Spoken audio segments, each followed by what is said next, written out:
एक समय की बात है, एक छोटे से गांव में संगीता नामक एक सुंदर सी लड़की रहती थी।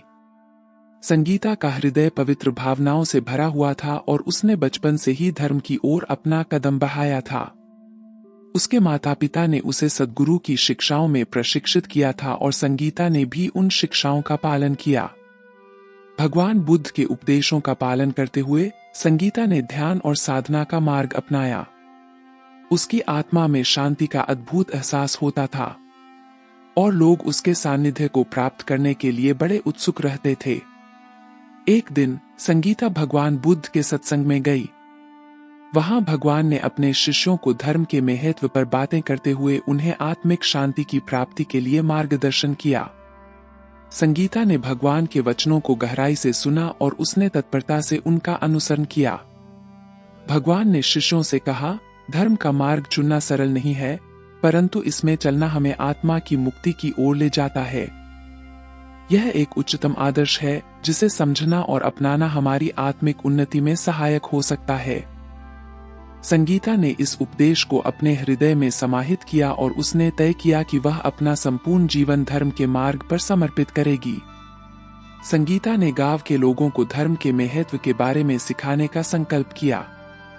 वह गांव के बाल बालिकाओं को ध्यान और धार्मिकता की शिक्षा देती रही और उन सबको समर्पण और करुणा के मार्ग पर चलने के लिए प्रेरित करती रही। एक दिन एक विदेशी यात्री ने संगीता को देखा और उसकी प्रशंसा की।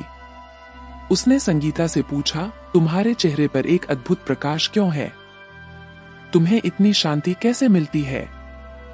संगीता ने मुस्कुराते हुए कहा, यह शांति और प्रकाश मेरे धर्मी जीवन की बहुमूल्य धरोहर है। भगवान बुद्ध के उपदेशों ने मेरे जीवन को सर्वोत्तम दिशा में प्रवृत्त किया है। संगीता के धर्मी जीवन ने गांव को एक नए आदर्श की ओर प्रवृत्त किया। उसकी शिक्षाएं और सानिध्य ने लोगों को एक नए दृष्टिकोण की दिशा में प्रेरित किया और वे अब अपने जीवन में धर्म को महत्वपूर्ण मानते थे। एक दिन संगीता ने एक अत्यंत गरीब परिवार की सहायता करने का निर्णय लिया। वह गांव के सभी लोगों को एकजुट करके उनके लिए धार्मिक अभियान का आयोजन करने का निर्णय लिया। उसने जनसमृद्धि और सामाजिक समृद्धि के माध्यम से गरीबों की मदद करने का संकल्प किया। इसी बीच गांव के एक धनी व्यापारी ने संगीता से मिलकर उसे अपने व्यापार में शामिल होने के लिए प्रेरित किया। संगीता ने धन की भरपूर समृद्धि के बावजूद उसके प्रस्ताव को अस्वीकार किया और कहा, मेरा धर्म और मेरा कर्तव्य गरीबों की सहायता करना है। मैं धन के लिए नहीं बल्कि आत्मिक सुख और सामाजिक न्याय के लिए जीती हूँ। इससे संगीता को धर्म की देवी कहा जाने लगा। उसका यह नाम उसकी निष्ठा और समर्पण की वजह से पड़ा। संगीता ने धर्म की राह पर चलते हुए अपने जीवन को एक सांसारिक अद्वितीयता का उदाहरण बनाया। उसने धन, स्थान और सम्मान के माध्यम से किए जाने वाले सभी आसक्तियों को त्याग दिया और अपने जीवन को सच्ची धार्मिकता की ओर मोड़ दिया। संगीता की कहानी ने लोगों को एक नए दृष्टिकोण की दिशा में प्रेरित किया और उन्हें धर्म के महत्व को समझने के लिए प्रेरित किया।